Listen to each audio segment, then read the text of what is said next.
Bonjour Eric, tu te souviens de notre précédent client avec ses étagères à contrecoller à la néoprène, avec les tenons masqués et le plaquage des champs. Eh bien, c'est la série avec ce nouveau projet, plus complexe encore. Plan de travail de 2,50 m par 0,70 m, constitué d'un double plateau de méla de 19, rien que cela, avec découpe en demi-lune d'un côté et en taille de l'autre pour l'enchâsser dans une cloison.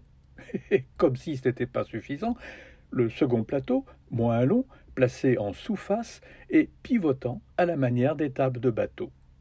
Bon, une modélisation sur SketchUp me paraît indispensable. Première étape, le plateau du dessous.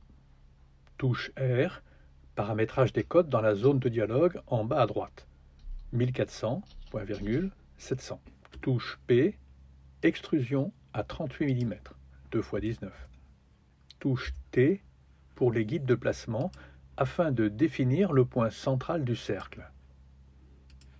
Ce qui est bien avec ce logiciel, c'est qu'il mémorise la valeur précédente, 350. Sinon, il suffit de rentrer la cote dans la zone de dialogue en bas à droite de la fenêtre. Touche C pour le traçage du cercle. Le magnétisme des points aide au placement parfait. Le plateau n'étant pas groupé, le tracé se divise automatiquement en deux demi-cercles. Il suffit de supprimer celui situé à l'intérieur. Ensuite, prendre l'outil extrusion, touche P. Un simple survol à la souris au-dessus des quarts de rond les active. Extrusion négative de l'épaisseur du plateau et la demi-lune se matérialise. Même opération pour définir les deux quarts de rond à l'autre extrémité, 50 mm en l'occurrence. Et même principe d'extrusion négative. À présent, il faut impérativement grouper. 4 clics dans l'élément et touche G, afin qu'il ne soit pas pollué par des actions ultérieures. Passons au piétement équipé de ces deux roulettes. En fait, il s'agit d'un cadre constitué de 4 tasseaux de chêne de 40 par 50 mm, assemblés par double tenon mortaise non débouchant, afin de ne pas affaiblir les abouts. Enfin, défonce à 80 mm dans l'axe de la demi-lune pour le passage du pied rotatif. La platine sera vissée dans la sous-face du plateau supérieur. La modélisation du plateau supérieur, 2500 par 700, relève des mêmes principes, avec en plus la découpe pour la cloison. À présent, on va transformer le modèle de base en 3 scènes distinctes, ce qui permettra de mettre en évidence le principe d'ouverture-fermeture, sans avoir besoin de procéder à des manips au moment de la présentation au client. D'abord, vérifiez qu'il n'y ait pas d'éventuels objets masqués. Commande majuscule E. Suppression. À partir de là, commande A ou encore glisser de souris de droite à gauche pour sélectionner tous les objets qu'on va grouper. Commande G. Ensuite, création de la scène 1 via la fenêtre Scène, icône plus. Un onglet apparaît en haut du plan de travail, Scène 1, sélection du groupe d'objets et copie, commande C. Création de la deuxième scène, fenêtre Scène, plus. Apparemment, rien n'a changé, sauf qu'on se trouve à présent sur la scène 2. Un onglet surligné en bleu apparaît en haut de la zone de travail. À ce moment, sélection du groupe présent et touche E, masqué. Effectivement, il disparaît de l'écran. Ensuite, menu édition, coller sur place.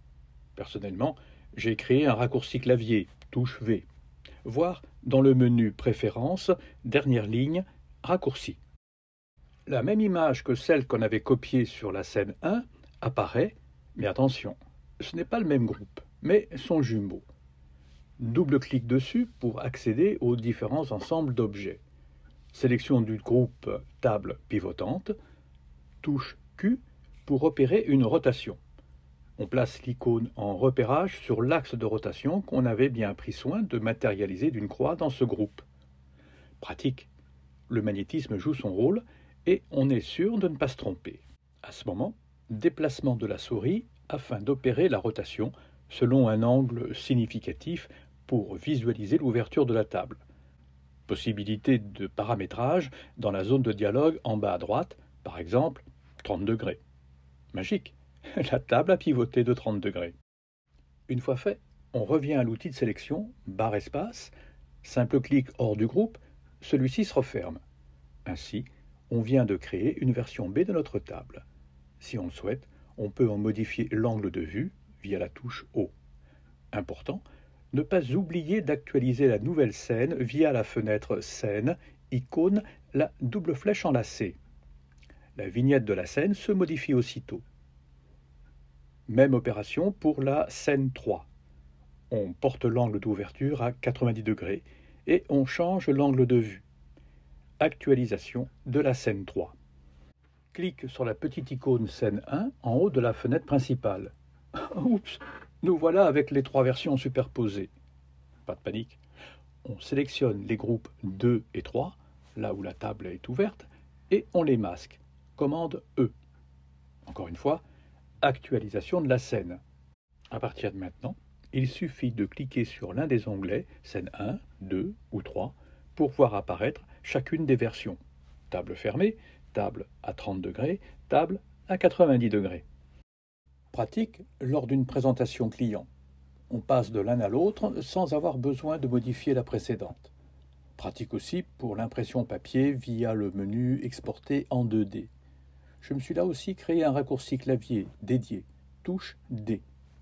Bon, au début, c'est un peu casse-tête, mais on finit par s'y faire. Chaque scène comporte autant de tables que de scènes au total, sauf que une seule apparaît. Pour s'en convaincre, touche commande majuscule E et tout revient au premier plan. Bon, c'est clair? Essaye, c'est le mieux. On peut aussi faire un rendu matière, voire du mapping photoréaliste via d'autres plugins. C'est beau, mais pour ce projet, je me suis contenté d'un rendu matière via la bibliothèque par défaut, touche B. On peut enrichir cette bibliothèque avec les références des décors industriels, Suisse Chrono, Egger, etc., dispo sur leur site. Pratique, dans la fenêtre Matière, choix Bois, en bas de la liste par défaut, clic droit, Nouvelle texture. On importe sa matière à partir d'une simple copie d'écran. Pensez à faire 2 options, selon le fil du bois. Ça se fait sur Photoshop. Selon la position dans le projet, montant, traverse, ça permet de s'y retrouver plus facilement. Allez, petite astuce pour Eric, le composant. Une fois l'élément créé, touche G, composant. Lui donner un nom de préférence. Notre exemple se veut uniquement démonstratif. L'avantage concerne essentiellement un élément dont on sait qu'il sera répété d'une scène à l'autre ou bien au sein d'une même composition. Scène 1. Imaginons que le client soudainement souhaite avoir une défonce dans sa table pour y introduire un verre. C'est classique sur les bateaux par exemple. Ok.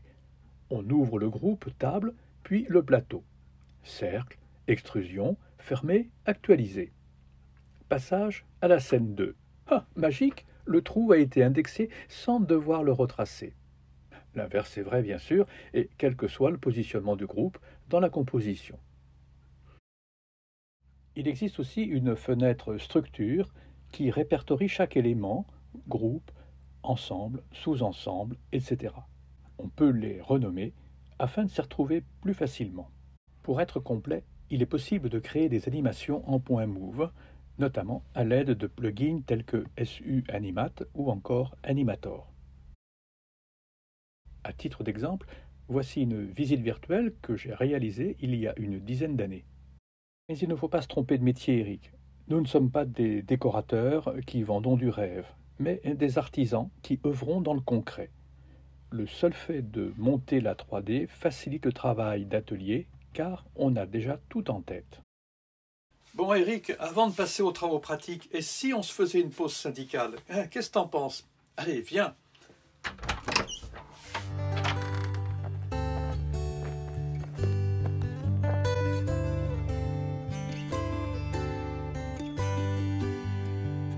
Bon, si ça t'a plu, tu partages, et puis tu mets un pouce en l'air. Tu connais le truc. Allez, salut!